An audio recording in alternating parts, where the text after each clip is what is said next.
አብዛኛው ሰው ስራ ለመጀመር ምን የለኝም ነው የሚለው? ብር የለኝም ይልና የተወሰነው ሰው ደግሞ ምን ይላል?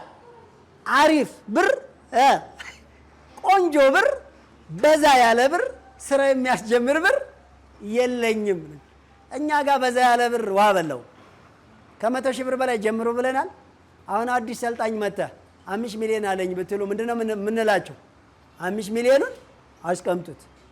እናንተ ግን ቢያንስ በ100,000 ብር ጀምሩ እንዴ። ልብ አድርጉ እንግዲህ በችግር ተቃራኒ ነሯል የቆምነው። በሀብት ተቃራኒ ገብታችኋል? በሀብት ተቃራኒ ነሯል የቆምነው። በሀብት ተቃራኒ